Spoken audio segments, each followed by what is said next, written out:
15 years of my life melted into one moment, one sentence, one smile. We were seated around Richard's monstrous oak table, polished until it gleamed like ice. The chandelier above threw golden light across the mahogany, casting our shadows long and delicate. Emily brushed her fingers against mine, and I almost smiled. Then she said it. "Your wife's new husband will take over now." I heard the words, felt them slice clean through my chest, but I didn't understand. Not at first. Richard raised his glass like it was a ceremony, his mouth curling up just enough to reveal the teeth behind the charm.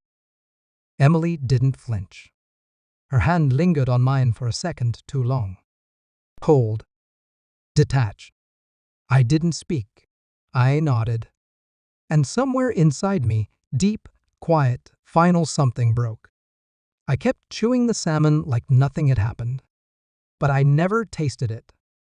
The morning after felt like waking up inside a dream I hadn't asked to have.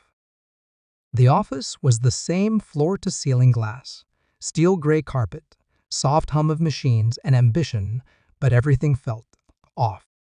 Eyes flickered toward me, then away. Conversations died in my wake.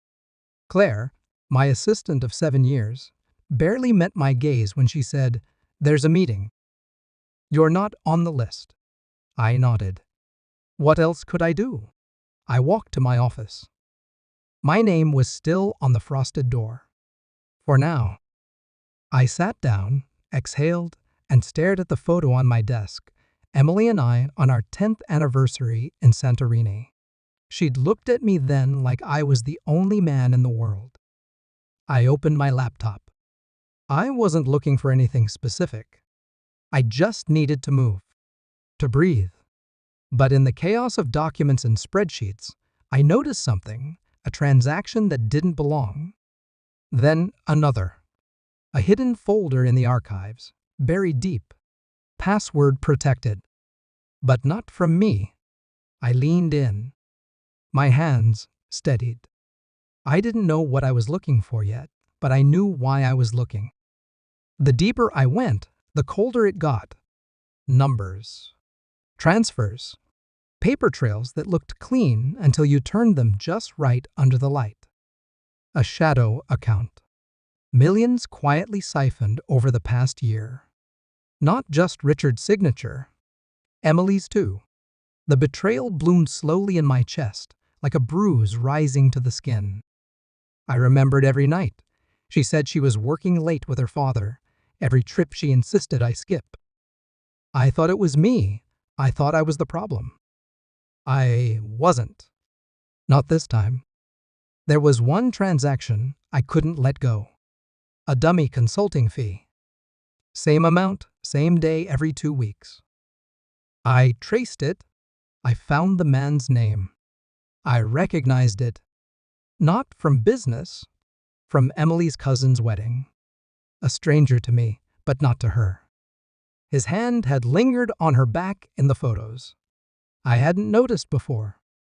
I noticed now. I didn't scream. I didn't call her. I didn't rage.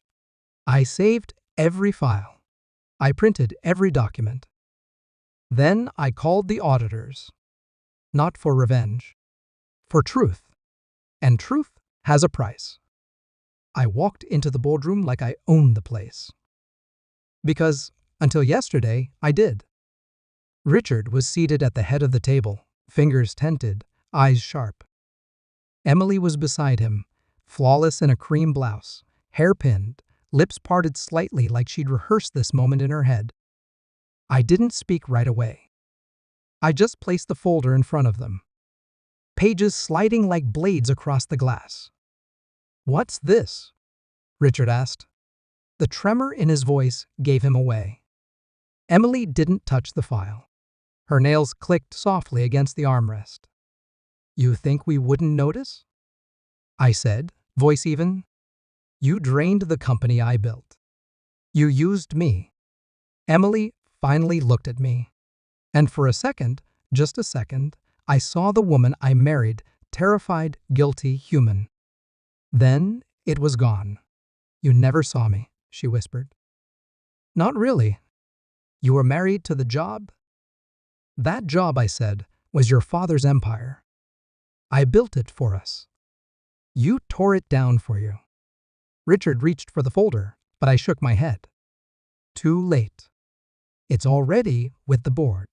The press will have it by morning. The silence that followed wasn't empty. It was full. Of consequences. Of the weight of secrets no longer hidden. Emily stood, but her knees trembled. Richard slumped back, his mask slipping. I didn't smile. I didn't need to. The truth was already devouring them. By noon, Richard was gone. The press statement cited health reasons. Emily's shares were frozen. The company would survive barely. I walked through the office one last time, the air lighter than it had been in years. Claire caught up to me by the elevator. You didn't deserve that, she said softly. I met her eyes. Deserves got nothing to do with it. I left the photo on my desk. I didn't need it anymore. What I'd built was real. What they'd broken was theirs to live with. The elevator doors opened. I stepped inside. No vengeance. No fire. Just the clean weight of closure. As the city swallowed me whole, I realized something. Betrayal doesn't end you. It reveals you. And in the ashes, you decide who you are. Me? I'm free.